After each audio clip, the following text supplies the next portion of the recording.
Buenos días. El personaje que hoy nos ocupa en este recorrido por autores británicos o anglosajones conversos es Roy Campbell, que al igual que Tolkien, originalmente no es británico, nace en Durban, en Sudáfrica, y de allí, pues, en plena adolescencia, final de la adolescencia, va a ir a viajar justo cuando acaba la Primera Guerra Mundial, allá por 1917, finales del 17, principios del 18, a Inglaterra por los intereses familiares. Su padre era médico, había sido médico y quería que su hijo estudiase en la metrópoli, ¿no? en Gran Bretaña, fuera de la colonia de Sudáfrica en la que se había criado, ¿no? O sea, un personaje que conoce la naturaleza, que conoce el mundo sudafricano, el mundo tribal, que tiene una gran relación, tanto su padre y él como adolescente, con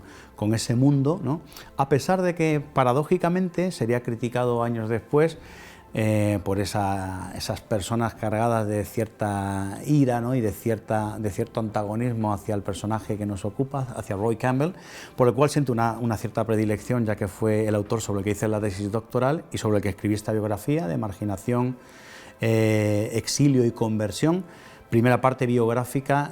y por eso les digo que tengo un cierto cariño, ¿no? y respeto a su persona, ¿no? Digo que tras escapar de Sudáfrica, por imperativo paternal, se encuentra en Inglaterra, ¿no? El personaje escribe varias autobiografías, un par de ellas en concreto. Esta es la de, para que vean o la asocien su persona, la de Light on a Dark Horse. Y escribiría también Broken Record previamente, ¿no? Ese registro roto, partido, porque es un personaje nómada, ¿eh? Si algo destaca Roy Campbell es por su nomadismo y sobre todo por nadar, por ir contracorriente, contra lo establecido, contra ese establishment que le quiso imponer su colonia sudafricana en tiempos en los que regresaría con posterioridad como modo de agradecimiento y porque su familia vivía allí. O, por ejemplo, en Gran Bretaña, por ir contracorriente. ¿Por qué?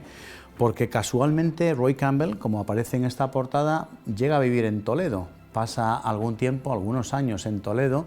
coincidiendo con el estallido de nuestra triste Guerra Civil Española entre 1936 y 1939. Él vive el preámbulo el año anterior porque queda embaucado, prendado, por lo que representa a nivel de edificios, a nivel de espiritualidad, la ciudad de Toledo, como él decía, the sacred city of my mind, la ciudad sagrada de mi mente, de mi pensamiento, ¿no? Él se convierte al catolicismo en Altea en 1935, había nacido en 1901, como dijimos a principios de siglo. Fatídicamente moriría en un accidente de tráfico el 23 de abril, como William Shakespeare, el día de San Jorge, 23 de abril de 1957, en Portugal, otro país con el que se sintió muy ligado, muy unido, hasta el punto que sus dos nietos, que tiene, Francesca y Frankie, viven en la actualidad todavía en Portugal, ¿no? En los alrededores e inmediaciones de Sintra, donde su cuerpo y el de su mujer, Mary Gaman, que aparece en la portada, están enterrados junto con su hija mayor, ¿no? con Teresa, Teresita. Tuvo dos hijas, Tess y Ana y Anita. ¿Y por qué destacaba anteriormente Roy Campbell? Pues a mí, igual que el personaje de Belloc que hemos comentado anteriormente en otro programa, pues por esa lucha, ¿no? Por ir contracorriente, por no esconderse, por demostrar su catolicismo una vez converso contra todas las consecuencias o todas las circunstancias que pudieran aparecer en su vida, ¿no? Independientemente de que supusieran el sacrificio de su carrera literaria, tampoco es que fuese muy famoso, pero sí que se hace con un hueco dentro de las letras británicas a principios de la década de 1920, cuando irrumpe con The Flaming Terrapin, con La tortuga del mar llameante, que es de la traducción que se le ha dado en castellano, a los pocos poemas o la poca poesía que de él se ha traducido. Quizá por eso me atreví con él en la tesis doctoral, ¿no? Por intentar rescatarle del olvido y sobre todo, como bien decían sus nietos, por intentar limpiar esa memoria, ¿no? O su figura, a propósito de haber sido criticado por ser un personaje racista, cuando la primera criada que él tuvo, Catherine, era de origen zulú, y cuando convivió con los zulús forjó, incluso provocó alguna revuelta con los zulús, por ejemplo, pues para que asistieran al entierro de su padre, el padre, que había servido, había trabajado, había asistido a zulús, a mucha parte de la población tribal que no podía pagar, digamos, los altos emolumentos de un médico, ¿no? Pues ese vínculo, ese ir contracorriente es lo que sirvió para que Roy Campbell se convirtiera en objetivo de mi estudio doctoral, de mi tesis, luego esta biografía, que ya he citado antes el título, la cual estoy desarrollando porque la primera parte de la tesis, como mencionaba anteriormente, pues acaba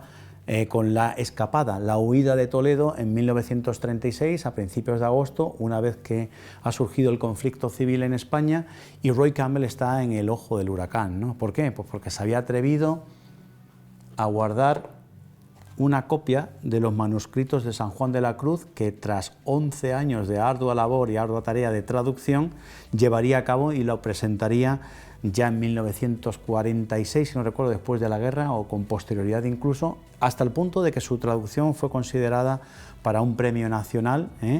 y de hecho uno de sus críticos, de las personas que más odiaba a Roy Campbell, que era Stephen Spender, otro de los personajes literarios del momento, del círculo de Bloomsbury en torno a Virginia Woolf, pues se encargaría diariamente de denostar en sus publicaciones y reviews literarias, en esas reseñas y recensiones en las que no solamente Spender, sino Oden, pues criticarían al autor sudafricano, a nuestro Roy Campbell, ¿no? A este nómada literario, a este legionario de la vida, a este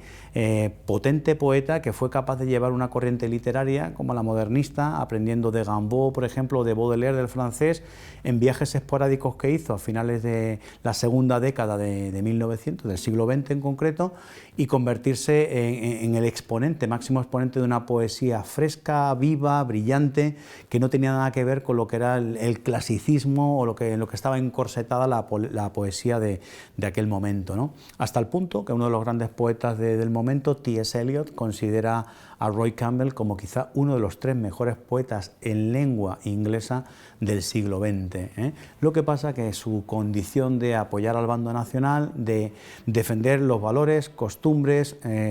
las rutinas que había aprendido en Altea, el pueblo en el que se convierte al catolicismo el 23 de junio de 1935, y posteriormente las vivencias que refuerzan el contacto con los carmelitas de Toledo, con los que se siente muy identificado, con el padre Eusebio, su confesor, el padre Eusebio, mártir carmelita, de esos 17 mártires carmelitas que fueron asesinados en las inmediaciones del convento durante varios días de julio, hasta el 31 de julio de 1936, pues todo ello hace que Roy Campbell se convierta en un defensor de la fe, como lo pudo ser desde otra faceta, por ejemplo, Chesterton, a través de sus escritos, o a través de su beligerancia o agresividad, el propio Hilaire Belloc, ¿no? Roy Campbell, con el ejemplo de su vida, una persona destinada a su familia, a Mary Gammon, a sus 2 hijas que he mencionado antes, a Tess, la mayor, a Anita, la pequeña, vivió en primera persona, fue testigo de esta guerra civil, triste guerra civil, infausta guerra civil que vivimos en España, pero él tal vez se alineó en el bando equivocado, supuestamente, eso dicen, pero él lo defendió a capa y espada y con una serie de razones que le llevarían a escribir, de hecho, otro de los libros prohibidos, que es Flowering Rifle, traducido como el fusil floreciente, yo lo traduciría como el despertar de las armas, algo así, por darle un título más metafórico, repleto de cientos de versos, es todo verso, todo poesía, ¿no? Tampoco traducido al castellano, una de las empresas que tengo, Nota Mental, traducir Flowering Rifle, y supondría, digamos, la referencia de lo que es la oposición a lo que se estaba gestando y él venía vaticinando en Inglaterra, en el mundo anglosajón. Su ilusión era participar en la guerra, estar en la Guerra Civil Española. Una vez que pone a salvo a su familia, regresa a España en el 37, en junio del 37, se presenta a Pablo Merry del Val, que era el jefe del bando de prensa del bando nacional, pero como le ve que está un poco cojo y que su edad aparenta más edad por la calvicie que tenía, pues le propone que lo que necesita el bando nacional no son swords, no son espadas, sino pens, plumas, para luchar contra toda esa corriente ideológica, ¿no? Y se convierte o se erige, o prácticamente de la noche a la mañana, en el escritor que, viniendo como corresponsal de un periódico británico católico, de Tablet, pues el que defiende lo que hace las acciones del bando nacional, ¿no? Destacaría dentro de su poesía, tal vez a mí con la que más me identifico es con emblemas mitraicos, Mithraic Emblems,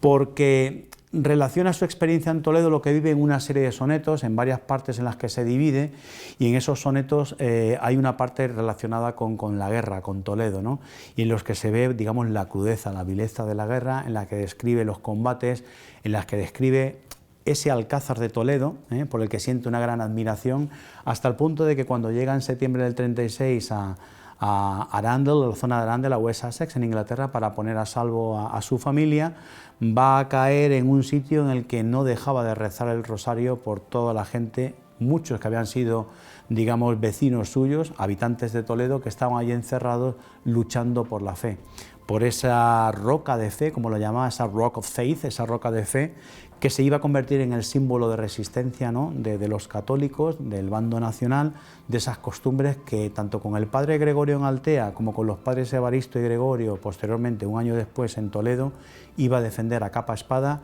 o a puñetazos, si era preciso, en una vida que estuvo marcada por la incertidumbre, por los viajes, por los traslados de un sitio a otro, y por querer plasmar en la época final de su vida ese amor a España y a Portugal, a la península ibérica, con sendas obras que no se llevarían a cabo, no se llevarían a ejecutar en el caso de España, pero que serviría para dejar constancia de ese amor patricio, como diría Caballero Bonald, que sintió Roy Campbell. Digo Caballero Bonald porque tradujo veintitantos poemas de Roy Campbell, de lo muy poco que se ha traducido, que sintió por nuestra nación, por nuestra patria, y que demostró que él, muy en el fondo de su corazón, como dijo una vez cuando vino después de la guerra y pasó por el paso fronterizo de San Juan de Luz, es lo mínimo que podía hacer al escribir Flowering Rifle, es lo mínimo que podía hacer por un país, por una nación que había salvado su alma.